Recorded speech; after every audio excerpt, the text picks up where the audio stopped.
बातमी आता कोकणातली आहे, कारण नारायण राणे आज आपला उमेदवारी अर्ज भरणार आहे। शक्ती प्रदर्शन करत उमेदवारी अर्ज ते भरतायत। उमेदवारी अर्जापूर्वी नारायण राणे यांनी ग्रामदेवतेचं दर्शन घेतलेलं आहे। रत्नागिरीचं ग्रामदैवत भैरीचं दर्शन नारायण राणे यांनी घेतलेलं आहे।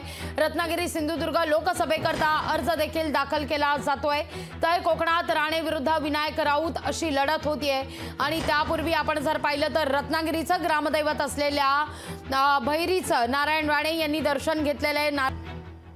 रत्नागिरी सिंधुदुर्ग लोकसभेच्या उमेदवारीचा अर्ज आज नारायण राणे भरत आहेत। आपण पाहिलं तर या ठिकाणी मोठ्या संख्येने जे आहेत नारी शक्ती या ठिकाणी जमलेले आहेत। रत्नागिरी सिंधुदुर्ग मतदारसंघाचे उमेदवार नारायण राणे हे आज महायुतीकडून उमेदवारी अर्ज भरत आहेत। काय सांगाल, आज राणे साहेब उमेदवारी अर्ज भरत आहेत? सर्वप्रथम मी अभिनंदन करते माननीय नारायणराव राणे यांचं आणि महिला मोर्चाच्या जिल्हाध्यक्ष म्हणून मी माझ्या समस्त महिला मोर्चाच्या वतीने सांगते की एक आनंदाची इतकी लहर कालपासून आम्हाला हे झालेली आहे। पूर्ण रत्नागिरी सिंधुदुर्ग दोन्ही जिल्ह्यामध्ये आनंदाचं वातावरण आहे की आम्हाला आमचा म्हणजेच कमळाचा चिन्हावर निवडणूक लढवण्यासाठी महायुतीचे उमेदवार म्हणून दादा मिळालेले आहेत। काल जेव्हा राणे साहेबांची उमेदवारी डिक्लेअर झाली तेव्हा एकच जो जल्लोष पूर्ण जिल्हा ह्या लोकसभा मतदारसंघात झाला तो अगदी पाहण्यासारखा होता।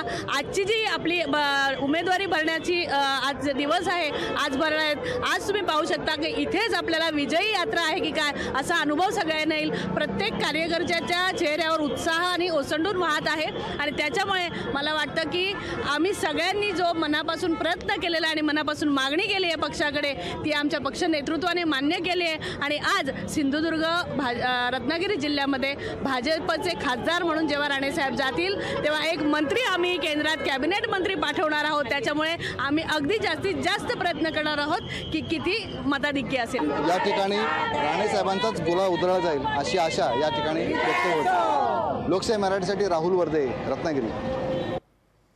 ही दृश्य आपण पाहतोय रत्नागिरीतल्या मुख्य चौकातील मारुती मंदिर या सगळ्या परिसरातून नारायण राणे यांचा जोरदार शक्ती प्रदर्शन होणार आहे आणि त्या ठिकाणावरून नारायण राणे आपला उमेदवारी अर्ज दाखल करणार आहेत। पण त्यापूर्वी जर आपण पाहिलं तर नारायण राणे यांनी रत्नागिरीतल्या भैरीचं दर्शन घेतलेलं आहे। रत्नागिरीचं ग्रामदैवत असलेल्या भैरीचं दर्शन घेण्यात आलं आहे। आशीर्वाद घेऊन नारायण राणे आज आपला उमेदवारी अर्ज दाखल करणार आहेत। अगदी शेवटच्या क्षणी आपण म्हणूया नारायण राणे यांना उमेदवारी जाहीर करण्यात आलेली आहे। सस्पेन्स रत्नागिरी सिंधुदुर्गाचा भाजपकडून कायम ठेवण्यात आलेला होता। रत्नागिरी सिंधुदुर्ग या मतदारसंघातून कोणाला खरं तर उमेदवारी मिळणार या संदर्भात अनेक खल सुद्धा झाला। बैठकांवर बैठका झाल्या। किरण सामंत हे फार आग्रही होते या सगळ्यात, त्यामुळे किरण सामंत यांना उमेदवारी मिळण्याची शक्यता वर्तवली जात होती। पण या ठिकाणी नारायण राणे यांची वाईल्ड कार्ड एंट्री आपण म्हणू शकतो। नारायण राणे यांनी एंट्री घेतली आणि आता नारायण राणे आपला उमेदवारी अर्ज दाखल करणार आहेत। तर नारायण राणे यांच्या या उमेदवारी अर्जापूर्वी होणाऱ्या शक्ती प्रदर्शनात फार सगळ्यांचंच लक्ष असणार आहे। ते सामंत बंधू सहभागी होणार का? किरण सामंत या शक्ती प्रदर्शनात सहभागी होणार का? उमेदवारी अर्ज दाखल करताना किरण सामंत यांची भूमिका नेमकी काय असेल हे पाहणं देखील तितकंच महत्त्वाचं असणार आहे। अर्थात आज तर कोकणात खऱ्या अर्थानं राजकीय शिमगा, कारण उमेदवारी अर्ज दाखल केल्यानंतर प्रचाराचा नारळ वाढवेल आणि नारायण राणे आपल्या प्रचाराला सुरुवात करतील अधिकृतपणे असं आपण म्हणूया। कारण यापूर्वी सुद्धा नारायण राणे हे प्रचार करतच होते, गल्लोगल्ली फिरत होते, गावखेड्यांमध्ये जात होते, पण अधिकृत घोषणा झालेली नव्हती।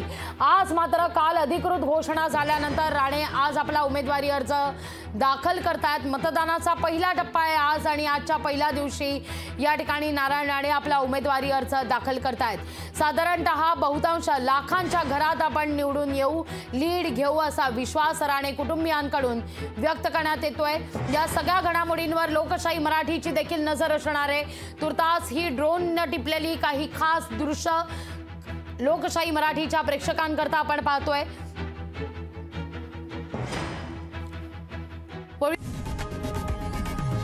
लोकशाही मराठी ऐका, पहा, जागरूक रहा।